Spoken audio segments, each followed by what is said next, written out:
সবাইকে আমন্ত্রণ জানাচ্ছি আরটিভির নিয়মিত স্বাস্থ্য বিষয়ক আয়োজন মেডিক্যাফে পাওয়ার্ড বাই নেভিয়ান। আপনাদের সাথে আছি আমি ডাক্তার অর্থি জোখরিফ। মৃগীরোগ কিংবা খিঁচুনি আমাদের সমাজে বহুল প্রচলিত একটি ব্যাধি এবং যেটিতে আক্রান্তের ঝুঁকিতে কম বেশি প্রত্যেকেই রয়েছে। তবে সামাজিক হীনমন্যতা কিংবা লোকলজ্জার দায়ে আজও আমাদের সমাজে অধিকাংশ মৃগীরোগে আক্রান্ত ব্যক্তিরা খানিকটা নিজেকে পিছিয়ে রাখে। তবে এই মুহূর্তে সামাজিক লোকলজ্জা কিংবা হীনমন্যতাকে কাটিয়ে মৃগীরোগে আক্রান্ত ব্যক্তিদের সামাজিক সমর্থন দেওয়াটা কতখানি জরুরি, আজ আমরা কথা বলবো এই প্রত্যেকটি বিষয় নিয়ে। এবং আলোচনা করবার জন্য স্টুডিওতে আমাদের সাথে উপস্থিত রয়েছেন ডাক্তার গোলাম মোস্তফা মিলন, সহকারী অধ্যাপক, মনোরোগ বিশেষজ্ঞ, জাতীয় মানসিক স্বাস্থ্য ইনস্টিটিউট, ঢাকা। স্যার, স্বাগত আমাদের আজকের আয়োজনে। কথা বলবো মৃগীরোগ নিয়ে। শুরুতে একটু জানতে চাই যে মৃগীরোগ কি শুধুমাত্র একটি শারীরিক সমস্যা নাকি মানসিক স্বাস্থ্যের উপরেও প্রভাব পড়তে পারে? আসলে মৃগীরোগের সাথে মানসিক অসুখ বা রোগের সম্পর্ক অনেক বেশি এবং বলতে পারেন বহুমাত্রিক। যেমন মানসিক রোগ যাদের এক কথায় যাদের মৃগীরোগ থাকে, মানসিক রোগ হওয়ার সম্ভাবনা সাধারণ মানুষের তুলনায় কয়েক গুণ বেশি। তার মানে মানসিক রোগ হওয়ার সম্ভাবনা অনেক গুণ বেড়ে যায়। আবার মানসিক রোগও মৃগ রোগের উপর অনেক বেশি নেগেটিভ প্রভাব ফেলে। মানে দুটোর সাথে একটা বাই ডিরেকশনের একটা সম্পর্ক রয়েছে। সেজন্য এই মৃগ রোগের সাথে মানসিক রোগের সম্পর্ক অনেক বেশি। একটু জানতে চাই, যারা মৃগীরোগে আক্রান্ত ব্যক্তি তাদের মানসিক স্বাস্থ্যে কি কি ধরনের প্রভাব পড়তে পারে? মানসিক স্বাস্থ্যে এক কথায় মৃগ রোগে যাদের আক্রান্ত অনেক রকম অসুখ হতে পারে। সাধারণভাবে যদি আমরা বলি ডিপ্রেশনের বিষয়টা, একটা সাধারণ মানুষের ডিপ্রেশন যে পরিমাণ হওয়ার কথা, মৃগী রোগ থাকলে সেটির কমপক্ষে 2.5 গুণ থেকে 3 গুণ বেশি হওয়ার সম্ভাবনা থাকে। একইভাবে অ্যাংজাইটি 2 গুণ বেশি, এডিএইচডি প্রায় 4-5 গুণ বেশি। একই সাথে বায়োপোলার, সিজোফ্রেনিয়া এবং আত্মহত্যার প্রবণতা সাধারণ মানুষের তুলনায় যাদের মৃগীরোগ থাকে তাদের প্রায় সাধারণ মানুষের তুলনায় 5 গুণ বেশি। অতএব বোঝা যাচ্ছে যে কোনো জটিল জটিল মানসিক রোগ মৃগীরোগ থাকলে অনেক গুণ সম্ভাবনা বেড়ে যায়। মানে এই যে এত জটিলতা হচ্ছে, এটা আসলে কোন স্টেজে গিয়ে, মানে একজন মৃগীরোগে আক্রান্ত হলো, শিশুরা তো মৃগীরোগে আক্রান্ত হয়, মানে হবার কতদিনের মাঝে, মানে কোন কোন জটিলতার কারণে মানসিক স্বাস্থ্যের এত অবনতি ঘটছে? মৃগীরোগ হলে কয়েকভাবে মানসিক স্বাস্থ্যের প্রভাব পড়ার অন্যতম কারণ প্রথম যদি বলি আমি, তাহলে হচ্ছে মৃগীরোগে ব্রেনের যে অংশ ইনভলভ থাকে, যে নিউরোকেমিক্যাল ইনভলভ থাকে, যে ব্যালেন্সগুলো হয়, মানসিক রোগ বা মন যেভাবে নিয়ন্ত্রিত হয় আমাদের ব্রেনে, ঠিক একই জায়গায় একইভাবে নিয়ন্ত্রিত হয়, একটা বিষয়। আরেকটা বিষয় হচ্ছে একটা মৃগীরোগের মানুষের অনেকভাবে জটিলতা চলে আসে নিজের লাইফে, অনেক দীর্ঘমেয়াদী রোগ, অনেক দিনের চিকিৎসা নিতে হয়, সামাজিকভাবে আলাদা হয়ে যায়, ওনার সেলফ এস্টিম লো হয়ে যায়, অনেক রকম স্টিগমা আমাদের সমাজে কাজ করে। এই সাইকোসোশ্যাল ফ্যাক্টরটা অন্যতম গুরুত্বপূর্ণ ভূমিকা পালন করে। আর মৃগী রোগের জন্য যে ওষুধগুলো ব্যবহার করা হয়, অ্যান্টি এপিলেপটিক যে ড্রাগসগুলো আছে, এই কারণে কিন্তু একজন মানুষের অনেক রকম মানসিক, বিশেষ করে ডিপ্রেশন, অ্যাংজাইটি বা অন্যান্য অসুখগুলো হতে পারে। এক কথায় এইরকম মেকানিজমের মাধ্যমে একটা মৃগী রোগের মানসিক সমস্যা বা অসুখগুলো আসতে পারে। আমরা তো দেখি যে মৃগী রোগটি যখন অ্যাটাক করছে, এই যে ফ্রিকোয়েন্সি, কারো ক্ষেত্রে সারাদিনে 3 বার, আবার কারো ক্ষেত্রে মাসে 1 বার, এটা ফ্রিকোয়েন্সির উপর কি ডিপেন্ড করে যে মানসিক স্বাস্থ্যের কতটুকু অবনতি হচ্ছে? যে অবশ্যই, যার মৃগী রোগ যত বেশি আনকন্ট্রোল, মানে খুব ঘন ঘন হচ্ছে বা তীব্রতা অনেক বেশি, তাদের অবশ্যই মানসিক অসুখগুলো হওয়ার সম্ভাবনা অনেকাংশে বেড়ে যায় এবং এই জটিলতাটা মৃগী রোগেরও বাড়ে। আমরা যদি সঠিক সময় চিকিৎসকের কাছে না যাই, যেমন আপনারা মনোরোগ বিশেষজ্ঞ রয়েছেন, আমাদের দেশের বেশিরভাগ রোগী তো শুধুমাত্র শারীরিক অবস্থার কথাই চিন্তা করা হয় এবং অভিভাবকেরা দেখা যায় যে শারীরিক স্বাস্থ্যের উন্নতি করার জন্য বিভিন্ন ধরনের মেডিসিনের উপর অভ্যস্ত হয়ে যায় এবং এই মেডিসিনগুলো তো দীর্ঘমেয়াদী।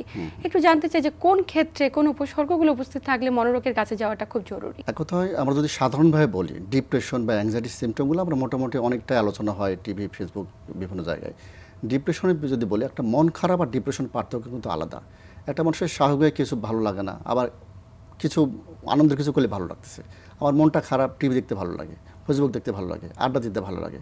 আর ডিপ্রেশনের বিষয়টা হচ্ছে সব সময় মন খারাপ থাকবে, কোনোভাবেই মনের উন্নতি হওয়া সম্ভব নয়। আপনার কোনো কিছুই ভালো লাগবে না, আপনার ঘুমাতে ভালো লাগবে না, আপনার খাওয়া দাওয়া করতে ভালো লাগবে না, আপনার ওজনের পরিবর্তন হবে, হতাশা লাগবে, ভুলে যাবেন, রাগ হবে, বেঁচে থাকতে ইচ্ছা করবে। এরকম 9টা সিমটম আছে। 9টার মধ্যে যদি 5টা থাকে এবং সেটা 2 সপ্তাহের বেশি ধরে থাকে, তখন সেটাকে আমরা ডিপ্রেশন বলি। একইভাবে অ্যাংজাইটি, উদ্বিগ্নতা, সব বিষয়ে নেগেটিভ চিন্তা, সব বিষয়ে ভয়, অস্থিরতা, মনোযোগের অভাব, এগুলো হতে পারে। এছাড়াও অনেক রকম বাইপোলার ডিসঅর্ডার, সাইকোটিক ডিসঅর্ডার যেগুলো আছে সেগুলো হতে পারে। এক কথায় যে কোনো রকমের যদি মানসিক কষ্ট হয় তাহলে অবশ্যই একজন মনোরোগ বিশেষজ্ঞের কাছে দেখা করলে উনি অ্যাসেস করেন যে না আসলে কোন ধরনের অসুখটা রয়েছেন, এর জন্য কিছু ওষুধ প্রয়োজন, না কাউন্সেলিং প্রয়োজন, না দুটোই প্রয়োজন, সে অনুযায়ী ওনাকে উনি পরামর্শ দেবেন। নিঃসন্দেহে সেক্ষেত্রে অবশ্যই পরিবারের সদস্যদের একটি বড় ভূমিকা অবশ্যই। রয়েছে। আবার পাশাপাশি জানতে চাই যে যদি মনোরোগের কোনো জটিলতা ডেভেলপ করে, যেমন মানসিক স্বাস্থ্যের অবনতি হয়েছে কিন্তু আপনাদের শরণাপন্ন হচ্ছে না, এই যে এই মানসিক স্বাস্থ্যের অবনতি, এটি কি মৃগীরোগ কিংবা অন্য কোনো জটিলতাকে বাড়িয়ে তোলার কারণ হতে পারে কিনা? মানসিক স্বাস্থ্যের যদি অবনতি হয়, বিশেষ করে স্ট্রেস, অ্যাংজাইটি, হ্যাঁ, এগুলো এপিলেপসি অনেক গুণে বাড়িয়ে দেয়। গবেষণায় বলে যত রকম এপিলেপসি ঘন ঘন হচ্ছে, বারবার হচ্ছে, প্রায় 30 থেকে 60% মানুষের এই স্ট্রেস বা অ্যাংজাইটি থেকে হয়। মেনলি স্ট্রেসের জন্য মানুষ পড়ে তখন কর্টিসল নামক হরমোন রিলিজ হয় বা কর্টিকোট্রপিন রিলিজিং হরমোন রিলিজ হয়, এগুলো আমাদের এপিলেপসিকে ট্রিগার করে। একইভাবে অ্যাংজাইটি থাকলে বা স্ট্রেসে থাকলে মানুষের ঘুমের সমস্যা হয়। আমরা জানি যে এপিলেপসি যতগুলো ট্রিগারিং ফ্যাক্টর আছে তারপরে ঘুম একটা অন্যতম গুরুত্বপূর্ণ ফ্যাক্টর। অতএব কারো যদি ঘন ঘন ঘুমের সমস্যা হয় তাহলে এপিলেপসিটা ট্রিগার হবে ঘন ঘন। একইভাবে ডিপ্রেশনের কথা যদি আমি বলি তাহলে ডিপ্রেশন যখন একটা মানুষের থাকে সেখানেও কর্টিসল রিলিজ হয়, এবং ডিপ্রেশন থাকলে মানুষের মোটিভেশন কাজ করে না। আমি যখন একটা মানুষ তখন দেখবে যে আসলে অনেকদিন ধরে ওষুধ খাচ্ছি, এখন ভবিষ্যৎ কী, আমার এখানে ভালো হতে পারবো কেন, অনেক বেশি হোপলেস থাকে, স্বাভাবিকভাবে উনি ওষুধও বন্ধ করে দেন। যেটা হয় যে এখানে রেজিস্ট্যান্ট এপিলেপসি ডেভেলপ করে, তখন ওষুধের কাজ করতে চায় না। মানে অনেকভাবে কিন্তু এটা প্রভাব ফেলে। আমরা তখন একজন বিশেষজ্ঞ ডাক্তার যখন দেখবেন শুধু ওষুধ দিচ্ছি, যদি কোনোভাবে এই সাইকিয়াট্রিক বিষয়টা যদি আমরা মানে খেয়াল না করি তাহলে কিন্তু ওষুধ বাড়াতে হবে, আবার ওষুধের সাইড এফেক্টের কারণে ওনার ডিপ্রেশন বা অ্যাংজাইটি আরও বাড়তে থাকবে। তার মানে উভয় সংকট আর কি। একদমই, মানে একটির সঙ্গে আরেকটির সম্পৃক্ততা খুব বেশি। আর একটু জানবো যে ডিপ্রেশন তো আপনি বলছিলেন না, এবং ডিপ্রেশন অনেক ক্ষেত্রে দেখা যায় একটা অনেক ডিপ্রেসিভ ইলনেসে পরিণত হয়েছে, এবং একটি সময় পরে আমাদের দেশের অধিকাংশ ব্যক্তির এই ধরনের ক্রনিক ইলনেসের কারণে দেখা যায় সুসাইডাল অ্যাটেম্প গ্রহণ করছে। আপনারা হরহামেশা এই ধরনের কেসগুলো পেয়ে থাকেন। জানবো যে পরিবার আসলে কখন ওই ব্যক্তিটিকে, মৃগীরোগে আক্রান্ত ব্যক্তিটিকে আপনাদের শরণাপন্ন করবে? একটা পরিবার একটা মানে আমি বলবো যে আসলে আমাদের জন্য ব্লেসিং। হ্যাঁ, বাইরের দেশের বেশিরভাগ উন্নত কান্ট্রি যেগুলো আমরা বলি, তাদের দেশে সাইকিয়াট্রিক যে মানে অসুখের যে প্রগনোসিস তাদের তুলনায় কিন্তু আমাদের দেশের প্রগনোসিস অনেক ভালো। একটা অন্যতম কারণ হচ্ছে আমাদের ফ্যামিলি সাপোর্ট। একটা ফ্যামিলির মানুষ সবসময় খেয়াল করতে পারবেন যে উনি ওষুধ ঠিকমতো খাচ্ছেন কিনা, এবং ওষুধ খাওয়ার পরে কোনো সাইড এফেক্ট হচ্ছে কিনা, তার মানসিক অবস্থা কেমন, সে চুপচাপ হয়ে গেছে কিনা, সবসময় মন খারাপ করে থাকে কিনা, ডেইলি লাইফের অ্যাক্টিভিটিতে উনি ইনভলভ কিনা, সামাজিকভাবে উনি অ্যাক্টিভ কিনা, ওনার ঠিকমতো জবে যাচ্ছে কিনা বা কোনো কাজ করতেছে কিনা, উনি সবসময় নিজের সেলফ কেয়ারটা কমে গেছে কিনা, ঘুম ঠিকমতো হচ্ছে কিনা, এই সামগ্রিক বিষয়গুলো একটা ফ্যামিলি মেম্বারগুলো খেয়াল করতে পারেন। কোনো রকমভাবে যদি দেখেন যে এই বিষয়গুলো একটু ইনভলভ হচ্ছে নেগেটিভলি, তখন অবশ্যই একজন মনোরোগ বিশেষজ্ঞের কাছে পরামর্শ নিতে পারেন। আসলে ওনার কোনো সাইকিয়াট্রিক ডিসঅর্ডার বা কোমরবিডিটি হয়েছে কিনা, যদি হয় তাহলে অবশ্যই যদি আর্লি ইন্টারভেনশন করা যায় তাহলে সেটা অবশ্যই আউটকাম ভালো। নিঃসন্দেহে। এবং পাশাপাশি একটি বিষয় আনবো যে তারা তো বিভিন্ন ধরনের মেডিসিন গ্রহণ করছে, কাউন্সেলিং এর কোনো বিশেষ গুরুত্ব রয়েছে কিনা? কারণ সবসময় তার ভিতরে একটা হীনমন্যতা কাজ করে প্রত্যেকটা ব্যক্তির। স্কুল গোয়িং যারা চাইল্ড দেখা যায় স্কুলে গিয়ে খানিকটা অবহেলার শিকার, যে হঠাৎ করে যদি ওই অ্যাটাকটা শুরু হয় এই একটা ট্রমা কাজ করতে থাকে। অবশ্যই কাউন্সেলিং এর কোনো বিকল্প নেই, আপনার পরামর্শ কি থাকবে? দেখুন, খুব সুন্দর প্রশ্ন করেছেন আপনি। আমরা জানি এপিলেপসি আমাদের সমাজের মধ্যে একটা স্টিগমা, মানে এটা জিনে পুঁতে ধরা বা অনেকভাবে এটাকে আমরা ট্যাগ দিয়ে দিই, এটা স্টিগমা। আবার মেন্টাল হেলথ কিন্তু স্টিগমা, আমরা সেটাও জানি। তার মানে একটা মানুষের এপিলেপসি আছে আবার মেন্টাল হেলথ ইস্যু আছে, তার স্টিগমা ডাবল স্টিগমা কিন্তু। তার মানে এমনিতেই উনি চিকিৎসা নিতে উনি হয়তো কার্পণ্য করেন বা যেতে চান না এপিলেপসির জন্য। ডিপ্রেশন যদি হয় আরও যেতে চাইবেন না। অনেক গবেষণায় আসছে যাদের এপিলেপসি থাকে এবং ডিপ্রেশন থাকে প্রগনোসিস তো অবশ্যই খারাপ, এবং এক্ষেত্রে 3/2 পেশেন্টই উনি চিকিৎসা নিতে চান না। মানে একজন সাইকিয়াট্রিস্টের কাছে যাবেন উনি যেতেই চান না। তো এটার প্রভাব তো অবশ্যই পড়ে। আর সব কিছু তো মেডিসিন দিয়ে আসলে কাভার করা সম্ভব না। যেমন ধরুন একটা মানুষের পারিবারিক কলহ বা কাপল প্রবলেম আছে, ম্যারিটাল কনফ্লিক্ট চলছে, দাম্পত্য কলহ চলছে, সেখানে ওষুধ দিয়ে ঠিক হবে না, অবশ্যই কাউন্সেলিং লাগবে। তার লাইফে বিশাল প্রবলেম চলছে, জব নিয়ে হোক, সামাজিকভাবে হোক, পারিবারিক কোনো ইস্যু চলছে যেটা আসলে আপনি মেডিসিনে সলভ করতে পারবেন না, অবশ্যই এখানে কাউন্সেলিং লাগবে। আবার যদি ডিপ্রেশনও হয় সেক্ষেত্রে তো severe moderate two severe depression হয়।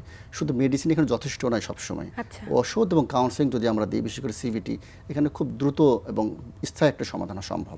সেজন্য অবশ্যই মেন্টাল হেলথ ইস্যুতে কাউন্সেলিংয়ের ভূমিকা বা সাইকোথেরাপির ভূমিকা অনেক বেশি। মৃগী রোগে আক্রান্ত ব্যক্তিদের নানা জটিলতা এবং সেখান থেকে বেরিয়ে আসার আরও মাধ্যমগুলো সম্পর্কে বিস্তারিত জানবো, তবে সময় হচ্ছে একটি ছোট্ট বিরতি নেবার। প্রিয় দর্শক, আপনারা দেখছেন আরটিভি নিয়মিত স্বাস্থ্য বিষয়ক আয়োজন মেডিক্যাফে পাওয়ার্ড বাই নেভিয়ান। আয়োজনের এই পর্যায়ে নিচ্ছি ছোট্ট একটি বিরতি, সাথেই থাকুন।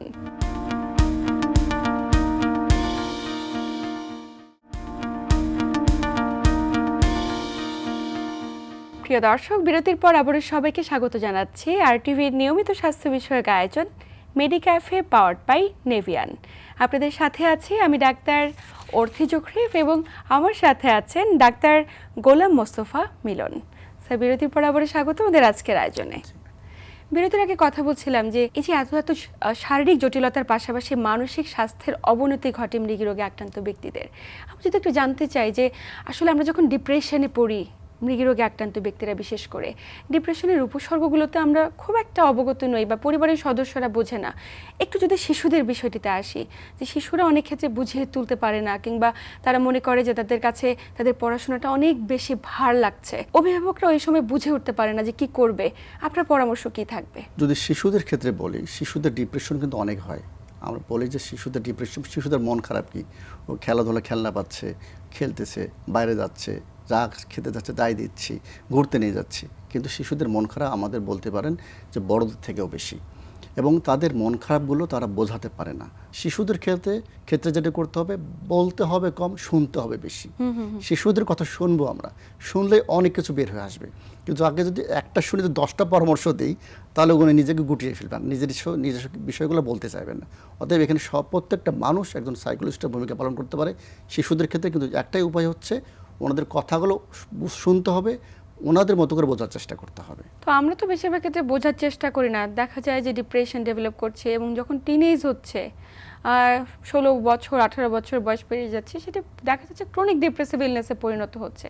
কারণ আমাদের সমাজে যা বাস্তব চিত্র, তাতে দেখা যায় প্রত্যেকটা অভিভাবক আসলে নানাবিধ কাজে ব্যস্ত, নিজের মতো করে নিজের জগৎ নিয়ে ব্যস্ত, সন্তানটিকে সময় দেওয়ার মতো সময় নেই, হয়তো বা হেল্পিং হ্যান্ডের হাতে বড় হচ্ছে। একটু জানবো, একে তো মৃগী রোগ, দীর্ঘমেয়াদী ওষুধ খাচ্ছে নিয়মিত, পাশাপাশি তার মানসিক স্বাস্থ্যের অবনতি, আসলে ক্রনিক ডিপ্রেসিভ ইলনেস থেকে কখন এরা সুসাইডাল অ্যাটেম্পের মতো একটা অবস্থায় পৌঁছে যায়, এবং এই অবস্থা থেকে বেরিয়ে আসার জন্য অভিভাবকদের আসলে সতর্কতা জায়গা কোথায়, এবং একজন মনোরোগ বিশেষজ্ঞ হিসেবে আপনার পরামর্শ কি থাকবে?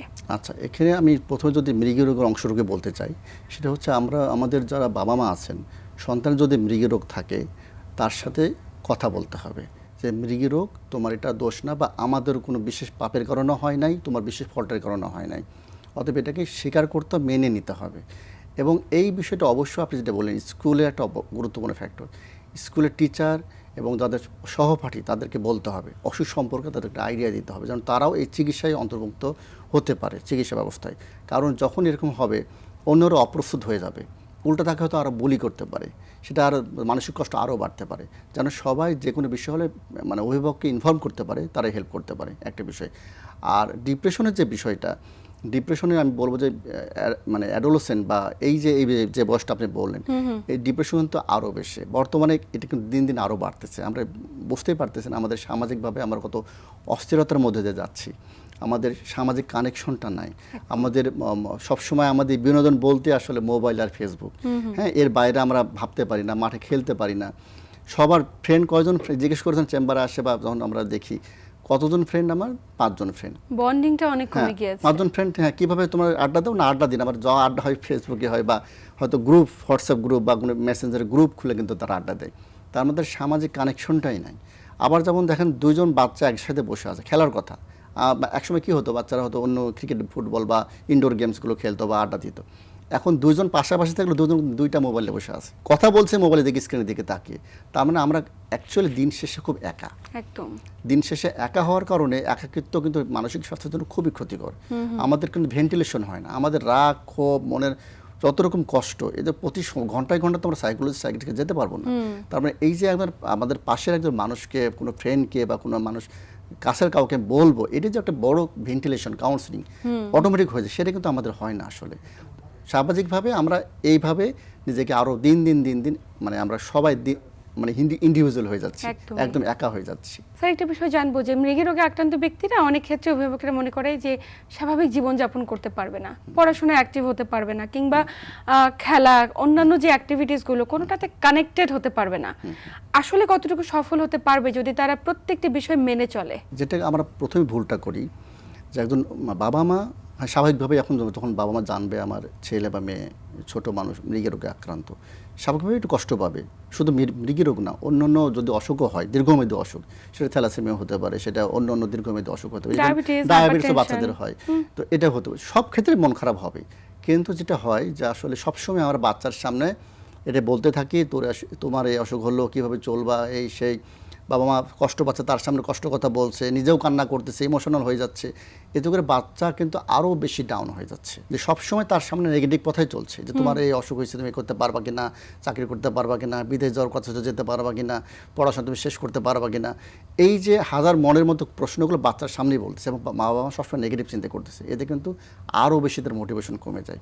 আরেকটা বিষয় হচ্ছে তার কষ্টগুলোকে বাবা মা মনে করে যে সে নিজের ফল্টে হচ্ছে। আসলে তা না। যদি একজন শিশু ঠিকমতো ওষুধ সেবন করেন, ফলো আপে থাকেন, এবং বাবা মার উচিত হচ্ছে সব থেকে জরুরি হচ্ছে স্টিগমা ভেঙে ফেলা এবং এই অসুখ সম্পর্কে সঠিক ধারণা নেওয়া। যদি সঠিক ধারণা নিতে না পারি তাহলে আমাদের ভিতরে অনেক প্রশ্ন জাগবে যেগুলো আসলে আনহেলদি, এটা আমার জন্য ভালো না, সন্তানের জন্য ভালো না। সঠিক তথ্য নিলে অনেক সমস্যার সমাধান কিন্তু হয়ে যায়। আর আপনি যেটা বলেন স্বাভাবিক জীবনযাপন করা সম্ভব কিনা, অবশ্যই সম্ভব। পৃথিবীতে অনেক বিখ্যাত লোক আছে যারা এপিলেপসি নিয়ে সারা পৃথিবীতে বিখ্যাত হয়ে গেছেন। সব কিছু করা সম্ভব, একটা মানুষ সব কিছু করতে পারে। একটা সন্তান বা একটা স্টুডেন্ট পড়াশোনা শেষ করতে পারবে, চাকরি করতে পারবে, দেশে বিদেশে সব জায়গায় যেতে পারবে। এবং সবসময় যে মৃগী রোগ অসুখ একবার শুরু করলে লাইফ লং খেতে ব্যাপারটা এরকম নয়, কিন্তু একটা সময়ের পরে একজন এক রকম ভ্যারি করে, কিন্তু একটা সময়ের পরে কিন্তু ওষুধের প্রয়োজন হয় না, তখন ওষুধ বন্ধ করা যায়। সেটা একজন যিনি যার আন্ডারে আছেন ওনাকে দেখালেই বুঝতে পারবেন ওষুধ কতদিন চলবে এবং কখন বন্ধ করা যাবে। এটা যে একদম মানে একদম আমৃত্যু খেতে হবে ব্যাপারটা এরকমও না। কিন্তু একদম শেষ প্রান্তে এক লাইনে ছোট্ট করে শুনবো যে মৃগী রোগে আক্রান্ত ব্যক্তিদের উদ্দেশ্যে আপনার পরামর্শ কি থাকবে এবং আমাদের সমাজ রাষ্ট্রের উদ্দেশ্যে কোনো বার্তা রয়েছে কিনা? মৃগী রোগ যাদের আছেন তাদের উদ্দেশ্যে আমি বলতে চাই, আপনারা যদি সঠিক তথ্য নেন, এই কুসংস্কার বা স্টিগমা থেকে বের হয়ে এসে যদি সঠিক তথ্য নেন, আপনি নিয়মিত ফলো আপ করবেন এবং ঔষধ খাবেন। কোনো রকমের যদি শারীরিক মানসিক কষ্ট হয়, যেমন ফিভারেও কিন্তু ইনফেকশন হলো, যে কোনো অসুখে কিন্তু মৃগী রোগটা রিল্যাপস করতে পারে। এক কথায় ট্রিগারিং যে পয়েন্টগুলো আছে, আমরা যদি সংক্ষেপে এক লাইনে বলি, সেটি হচ্ছে প্রথমে হচ্ছে ওষুধ ঠিকমতো সেবন করা, ঘুম ঠিকমতো হওয়া, যে কোনো flash light, mobile, TV screen, এই বিষয়ে যতটুকু সময় দূরে থাকা, মানসিক স্বাস্থ্যের বিষয়ে স্ট্রেস, অ্যাংজাইটি এবং ডিপ্রেশন প্রিভেন্ট করা, অনেকক্ষণ ধরে না খেয়ে থাকা, পানির শূন্যতা বা এমন কোনো নেশা করা যেটা আসলে বিশেষ করে অ্যালকোহল বা এই টাইপের নেশাগুলো করা, এগুলো যদি ট্রিগার করে ফেলে আর কি, এগুলো খেয়াল করতে হবে। আর কিছু কিছু ঔষধে কিন্তু এপিলেপসি ট্রিগার করে। এই বিষয়গুলো আপনি যে আপনার ডাক্তারের আন্ডারে আছেন, যার সাথে ফলো আপে আছেন, ওনাকে অবহিত করুন, এই বিষয়গুলো খেয়াল করুন, তাহলে কিন্তু অনেকটাই কিন্তু আপনার এই রিল্যাপস প্রিভেনশন নিজেই আপনি করতে পারবেন। খুবই চমৎকার বলেছেন এবং আপনাকে আন্তরিক ধন্যবাদ গুরুত্বপূর্ণ তথ্য এবং পরামর্শের মাধ্যমে দর্শকদের উপকৃত করবার জন্য। আপনাকে ধন্যবাদ, আর টিভিকে ধন্যবাদ। ভালো থাকবেন। প্রিয় দর্শক, এই ছিল আমাদের আজকের আয়োজন মেডিক্যাফে পাওয়ার্ড বাই নেভিয়ান। আজ এ পর্যন্তই। আমাদের বিশেষজ্ঞ চিকিৎসকের কথার প্রেক্ষাপটে আমি আবারও বলতে চাই, আসুন মৃগী রোগীকে সমাজের একটি কোণে অবহেলার পাত্র না বানিয়ে প্রত্যেকের দায়িত্ব রয়েছে সমাজ, রাষ্ট্র কিংবা আমাদের পরিবারের প্রত্যেকটি ব্যক্তির, যারা মৃগী রোগে আক্রান্ত ব্যক্তি তাদেরকে মানসিকভাবে একটুখানি সাপোর্ট দেওয়া, তবেই তারা সুস্থভাবে স্বাভাবিক জীবনযাপন করতে পারবে। সবাইকে আন্তরিক ধন্যবাদ। সবাই ভালো থাকুন, সুস্থ থাকুন এবং RTV-র সাথেই থাকুন।